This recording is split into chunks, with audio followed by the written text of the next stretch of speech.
우리가 오병이어라고 부르는 그런 기적을 행하시고, 이제 제자들은 무슨 일로 또 갈릴리 그 호수 바다를 배를 타고 지나가고, 또 주님께서는 그 무리를 떠나서 또 한적한 곳에서 기도하시고, 또 그들이 전혀 인간적인 뜻으로 주님을 임금을 삼으려고 하고, 또 강압적으로 그렇게 하니까 그들을 피해 계셨고, 이런 기사를 우리가 지난주부터 또 오늘을 통하여서 이렇게 보고 있습니다. 본 기사는 우리가 또 역시 잘 아는 그런 말씀으로 복음서에 더욱 상세한 그런 기록이 남아 있습니다. 아마 제자들은 가버나움으로 지금 가고 있는데, 벳세다에서 가버나움으로 간다라고 이렇게 보면 정말 이 갈릴리를 가로질러서 가는 그런 먼 행로는 아니었던 것 같고요. 바로 옆에서 옆으로 이렇게 옮겨가는, 그래서 그 바다를 우리가 달라사라고 했죠. 호수지만은 워낙 넓으니까 큰 호수, 그 큰 호수 바다를 이제 건너가고 있습니다. 아마 그들은 그 한날의 삶을 돌아봤겠죠. 큰 피로함도 있었을 것입니다. 많은 무리가 몰려왔고, 또 제자들이 하는 일이 뭡니까? 주님이 말씀을 잘 전하게끔 그 뒷일을 돌봐주는 게 또 제자 아니겠어요? 그렇게 보면 제자가 주님의 자리에서 아직 복음을 전하는 게 아니잖아요. 그래서 그들을 뒤치다꺼리 하고, 또 항상 보면 먹을 것을 구하러 가고, 또 먹을 것이 있느냐 또 파악해야 되고, 그래서 아이가 그것을 가지고 있습니다 라고 파악도 하고, 이런 거 보면 제자들도 피곤했어요. 그래서 이제 오병이어의 기적에 대한 그런 놀라운, 뭐 이게 우리가 이렇게 말씀을 이제 봐서 그렇지만 얼마나 대단한 그런 기적입니까? 평생 이런 일을 한번 체험했다 그러면 얼마나, 그래서 우리가 이제 사도성이 있다 이런 말을 하는데, 주님의 기적을 친히 옆에서 체험한 사람들 아닙니까? 아마 그들은 피로도함도 있었지만은 그런 달콤한 그런 어떤 그날 있었던 일에 대한 그런 되돌아봄, 어떤 일종의 평강, 또 믿음, 이런 생각도 있었을 것입니다. 저도 이 갈릴리 호수를 가봤지만은 아마 이 물을 보면서 무엇을 생각했었겠습니까? 여러 가지 생각해 볼 수 있겠죠. 아마 그들이 이 바다라도 이제 끌어안을 수 있는 그런 뭔가 모르는 믿음, 또 이런 것도 생각했을 것이고, 또 그들에게 아주 강 같은 평화가 넘친다라고 또 속으로 고백도 하고, 그리고 야, 우리가 이런 주님을 모시고 사는구나 하는 그런 마음도 있었을 것입니다. 어쨌든 한날의 평온이 그들에게 있었습니다. 주님은 한적한 곳에 기도하러 가셨고, 무리들이 억지로 그들을 세우려고 했습니다. 이건 복음서와 요한복음, 우리가 공관복음과 요한복음을 같이 살펴보면 이렇게 우리가 바라볼 수가 있습니다. 어쨌든 우리 주님께서는 축사하시면서 오병이어의 기적을 일으키시고, 또 그 일을 마치신 후에 기도하는 모습을 볼 수가 있습니다. 사실 오병이어의 기적은 그날 오후에 끝난 것이 아니라 우리 주님의 입장에서는 밤까지 계속되는 것입니다. 하나님의 일은 기도로 시작하고 기도로 끝난다고 본다면, 제자들은 어디에 기도했다는 말이 없지만은 주님께서는 오병이어의 기적을 기도로 축사하시면서 그렇게 행하시고, 그리고 또 기도로 마치시는, 많은 경우에 우리는 힘들 때 기도합니다마는 감사의 기도는 하지 않죠. 감사의 그런 예물은 우리가 잘 드리지 않습니다. 잘 까먹어요. 형편에 따라서 그냥 그렇게 쉽게 생각할 때가 많습니다. 그러나 사실 저는 이 오병이어의 기적은 주님의 기도의 끝이 이 기적의 끝이다. 항상 하나님의 일은 우리가 마지막에 감사하는 그런 성도예요. 그 나병을 낫게 하면 돌아와서 주님께 감사하는, 그것이 그 일의 사실은 처음과 끝입니다. 그래서 주님께서는 기도하러 가셨고, 우리 사람은 보통 배가 고플 때는 기도합니다. 구합니다. 누구라도 합니다. 이방 신에게라도 구합니다. 그러나 조금 배가 채워지면 또 금방 까먹어 버리는, 그래서 또 자기 의를 헤아리는, 이것이 어떻게 보면 고질이죠. 감사치 못하는 우리 인생은 고질입니다. 남을 탓하고 내가 감사하지 못하고요.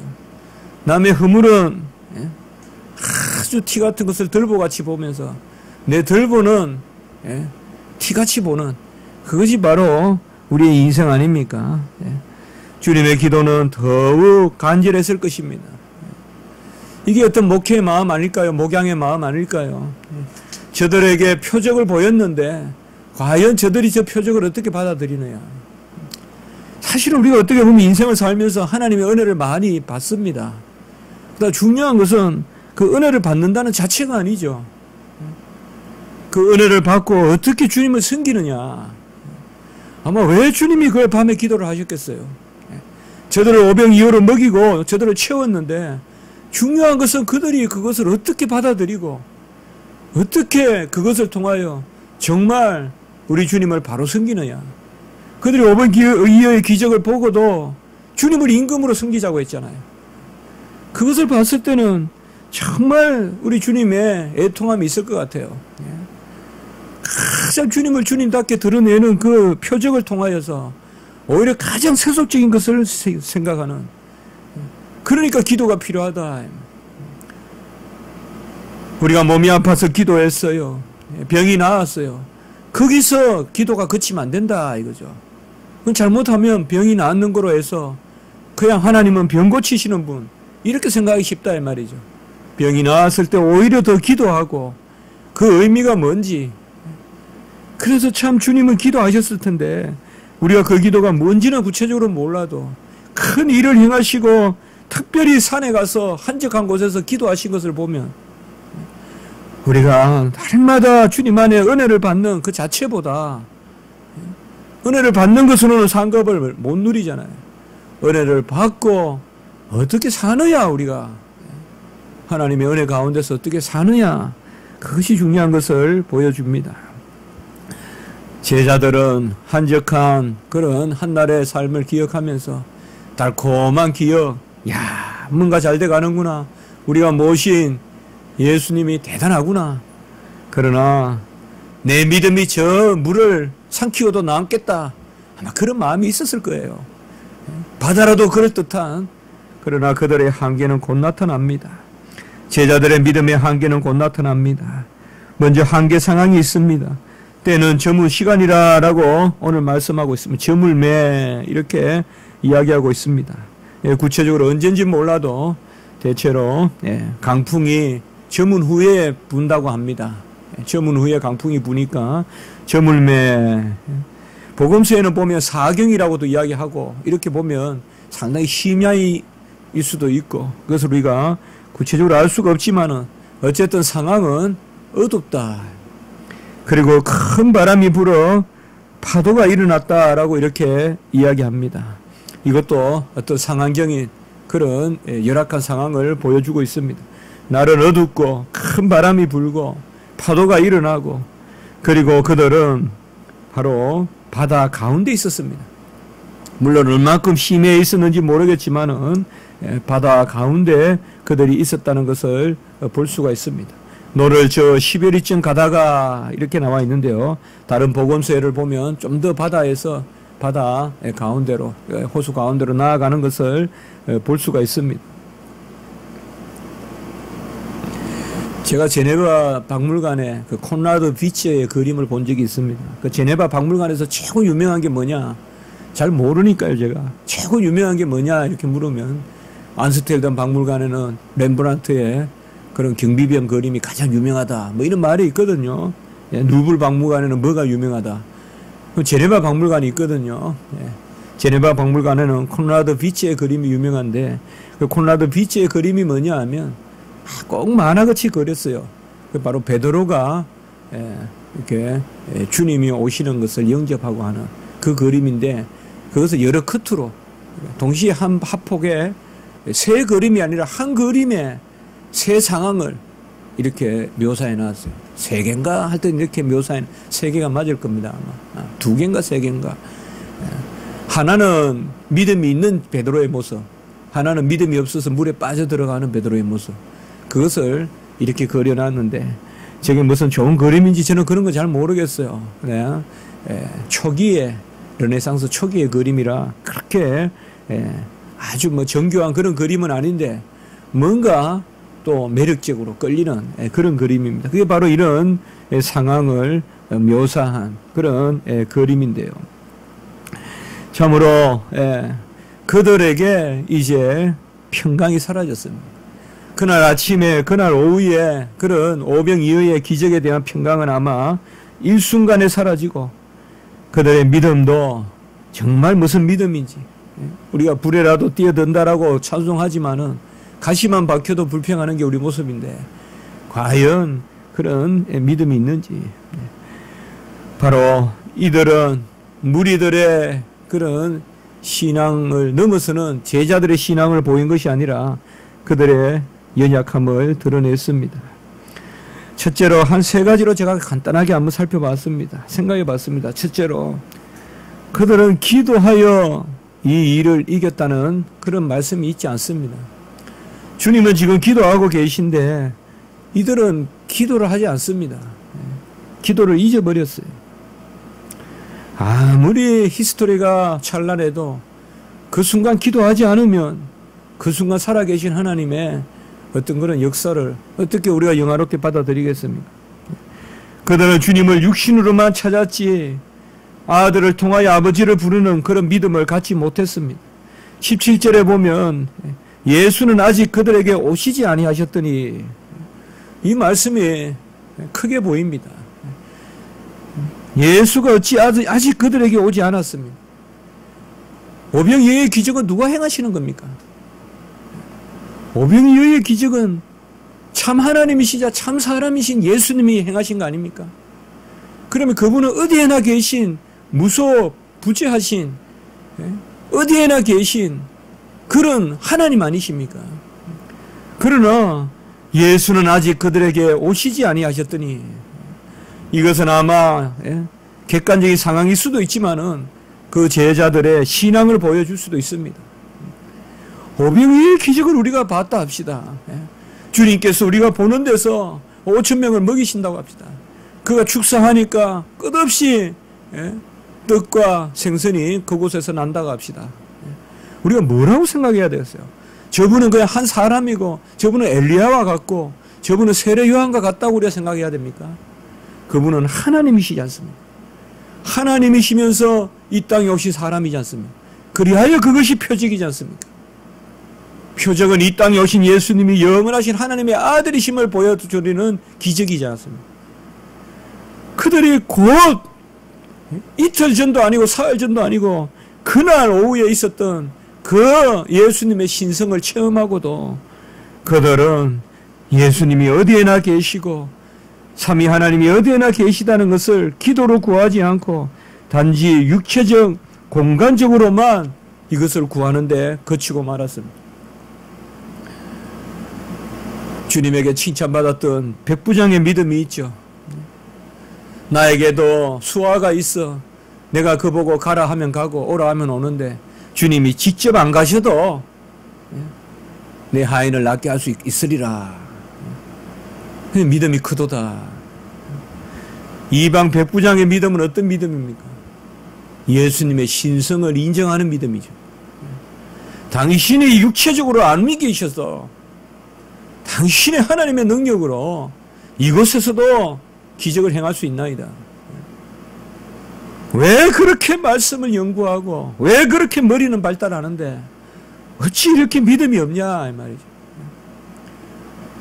어찌 주님께서 그렇게 날마다 행하셔도 주님의 무서운 어디에나 계시는 주님의 그 편재함을 우리가 인정하지 못하느냐. 제자들은 바로 그런 모습을 보입니다. 기도하지 않고. 두 번째로 그들은 예수를 바로 알지 못했습니다. 예수를 유령과 같이 여겨서 오늘 여기에는 그렇게 있지 않지만 복음서에 보면 유령과 같이 여겼다 그렇게 말하고 있습니다. 이 당시에 이스라엘 백성들이 생각하는 유령이 뭔지 그것이 우리나라의 어떤 토속신앙의 어떤 그런 귀신과 같은 건지 그런 것은 잘 모르겠지만은 어쨌든 흙끝이죠. 그들이 예수님을 일순간 흙끝과 같이 여겼다. 이것은 바로 주님이 그들을 바로 알지 못했다. 뭔가 기적을 행하는 것은 참 사람이 아니고 뭔가 힘, 에너지, 어떤 그런 정령적인 신학, 그런 것을 아직까지 제자들이 가지고 있었다. 참 인격으로 예수님을 바라보지 못했다. 그분이 하나님이시고 사람으로서 이 일을 행하시고, 그분은 바다 위를 걸으시고, 선한 일은 죄가 아닌 것은 무엇이든 행하실 수 있는 그분이라는 것을 그들은 알지 못했다. 마치 예수님을 잡으러 오던 대제사장과 바리새인들과 로마 병정들이 예수님을 찾을 때, 그때 내니라 예수님이 에고에임이 내가 여기 있다라고 하시니까 그들이 다 놀래서 그냥 쓰러지듯이, 실제로 주님의 존재를 인정한다고 하면서도 주님이 주님답게 나타났을 때는 어찌할 줄 모르는, 우리가 하나님을 부릅니다. 기도합니다. 그러나 진정 하나님을 하나님으로, 그분은 모든 것을 헤아리시고 영원 전부터 영원 끝까지 영원 전에 미리 작정하시고 모든 일을 다 헤아리시는 분으로, 정말 만유의 만유의 하나님으로 그렇게 우리가 주님을 바라보는지 피하지 말고 묵상해야 될 줄 믿습니다. 우리가 사고하고 주님 앞에 기도하면 간혹 우리 안에 그런 부대낌이 있습니다. 왜요? 내가 이성으로 도무지 하나님을 쫓아갈 수가 없으니까. 그러나 그때 피해가면 안 됩니다. 평소에 주님을 주님으로서 우리가 마음속에 담아야 됩니다. 이 말은 주님을 축소해서 담으라는 것이 아니라 주님을 인정하고 주님이 진정 어떤 분이라는 것을, 우리는 은연중에 주님을 내 스케일 정도로 가두거든요. 내가 사고하는 정도로 주님도 사고하시는 분이고, 내가 생각하는 폭만큼만 주님은 존재하시는 분이고, 그렇게 생각하기 쉽거든요. 그것을 넘어서면 유령이고 헛것이고 살아있는 인격이 아니고 이렇게 보는 경우가 있거든요. 우리는 피하면서 기도하는 것이 아니라 우리 속에 주님을 인정하는, 그래서 주님이 진정 주님답게 우리에게 나타나실 수 있도록, 주님이 주님답게 우리에게 나타나실 때 우리는 그를 영접하고 즐거워할 수 있도록. 세 번째, 그들은 오늘 이런 연약함을 보였지만은, 오늘은 보면 이 요한복음에는 예수님께서 그들을 책망하시고 한 그런 말씀은 없습니다. 이에 기뻐서 배로 영접하니 배는 곧 그들이 가려던 땅에 이르렀더라, 이렇게 이야기하고 있습니다. 마치 16절에서 20절까지 일은 없었던 일인 듯이 이렇게 기록하고 잊어버린 일인 듯이 기록하고 있습니다. 제자들의 믿음이 연약했지만은 다시 예수님과 화평하는 모습을 볼 수가 있습니다.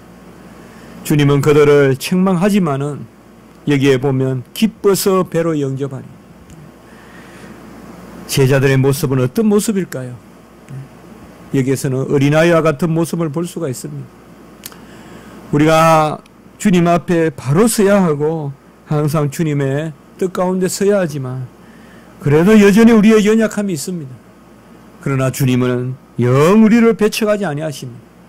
다시금 우리 안에 기쁨이 있고 또 주님을 영접하고 주님은 우리 속에 함께 계시고, 그래서 급기야 우리가 가고자 하는 땅에 이르르는 그런 오늘 21절에 그런 다시금 평화가 회복되고 다시금 배가 순풍에 유유히 호수를 바다를 가르고 나가는 그 모습을 볼 수가 있습니다. 우리는 항상 하나님 앞에 우리의 믿음은 연약합니다. 오늘 21절이 있기 때문에 20절까지의 연약함도 또 하나님 앞에서 감추어지는 그런 은혜가 있는 것입니다. 우리가 믿음 좋다고 할 것이 뭐가 있겠습니까? 작은 믿음이라도 가지게 되면 언제든 어느 순간이든 가장 가장 작은 믿음이 가장 큰 믿음이라고 저는 생각합니다. 가장 작은 믿음을 가지는 순간, 그 순간 그 믿음은 베드로보다도 엘리야보다도 바울보다도 저는 큰 믿음이라고 생각합니다. 어쨌든 내가 믿음이 있다 없다라고 이야기하기보다 주님 나에게 자녀의 은혜를 베푸시고 양자의 영을 주셨기 때문에 어느 순간이든 가장 작은 겨자씨만한 믿음만 가져도 그 순간이 가장 큰 믿음으로 하나님 앞에 새겨진다. 절대적으로 나보다 믿음 좋은 사람도 없습니다. 이건 교만의 이야기가 아니라 믿음 좋은 사람도 없습니다. 우리는 오직 주님만 바라봐야지 뭐 나보다 믿음 좋다고 사람 바라볼 필요 없습니다. 사람은 다 거기서 거기입니다. 다 나를 만족시키지 못합니다. 다 도덕적으로 한결이 있습니다. 누가 깨끗하고 온전합니까? 누가 죄가 없습니다. 다 거기서 거기에요. 사람의 지혜도 거기서 거기에요. 좀 지식이 있는 듯 해도 너무나 미련한 사람을 얼마나 많이 봅니까? 우리 자기 깨에 자기가 걸려 넘어지는 그런 것을 얼마나 많이 봅니까? 우리는 믿음이 없다라고 할 수 있습니다. 그러나 믿음이 없다라고 해서는 안 되는 것은 주님께서 우리에게 믿음을 주시고 그 믿음대로 살기를 원하시는 뜻이 있기 때문에, 그래서 기뻐서 배로 영접하니 배는 곧 그들이 가려던 땅에 이르렀더라 라고 이렇게 말하고 있습니다. 하나님께서 우리에게 이런 은혜를 베푸십니다.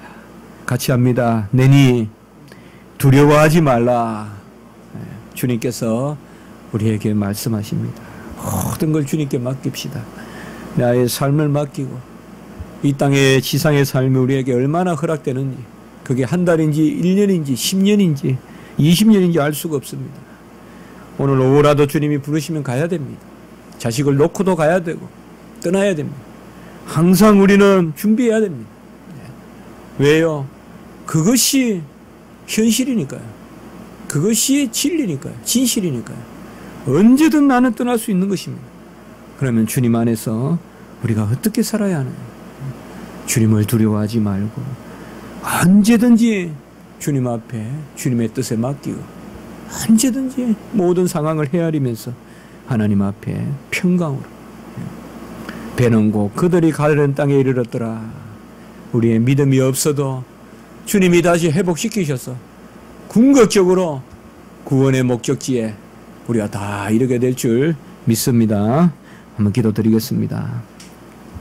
하나님 아버지, 정말 제자들이 오병이어의 기적을 1년 전에 본 것도 아니요, 그날 오후에 봤지만 아무도 하지 않고 주님도 바로 알지도 못하고 주님 어디에나 계시는 영원하신 하나님의 아들이라고 그들이 인정도 하지 않고 또 주님을 바로 알지도 못해 항상 아버지여 그저 옆에 있을 때 주님 찾았지, 주님의 참모습을 알지 못하여 참으로 주님을 흙것과 같이 유령과 같이 여기고 오히려 주님을 그 순간에도 두려워하는 그런 미련함을 우리가 봅니다.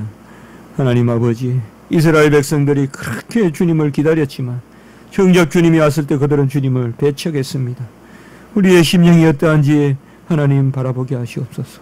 그저 내가 뜻하는 대로 이루어져야 주님 계시는 것인지, 아니면 아버지여 내가 알지 못하는 것도 행하시는 주님의 놀라운 섭리로 주님 나에게 오셨을 때 내가 그런 주님, 또 주님께서 이루시는 이 일을 지금 이 순간에도 아버지 어김없이 고백할 수 있는지 우리의 심령을 헤아리는 저희들이 되게 도와주시고, 만사의 여호와를 인정하고 심중에 주님을 깊이 묵상하는 저희들이 될 수 있도록 주여 도와주시옵소서. 오늘 한날 예배가 주님을 바로 아는 예배가 되게 해주시옵소서. 표적을 쫓는 예배가 되지 않게 하시옵소서. 소유에 속한 예배가 되지 않게 하시옵소서. 존재의 예배를 드리게 도와주시고 여호와 하나님 온전히 인정하고 영광을 돌리는 우리의 예배가 되게 주여 도와주시옵소서. 모든 오전 오후 예배를 주님 주장하시며 주일학교 예배를 주님 특별히 사랑하시고 우리 교회에 속한 모든 주의 지체들을 하나님의 은혜 가운데 붙드셔서 십자가 지기 오늘 한날의 예배가 홀로 주님께 영광을 돌리는 아름다운 예배 되게 해 주시옵소서. 부정한 종은 이제 주님의 큰 은혜를 입어 14주에 그런 아버지여 성도교회의 일정을 오늘 오후에 마치게 됩니다. 마지막으로 설교하게 되오니 하나님 아버지여 붙들어 주셔서 주님 말씀 대언할 수 있도록 인도하여 주시옵소서. 감사하옵고 구주 예수 그리스도 이름으로 기도드리옵나이다. 아멘.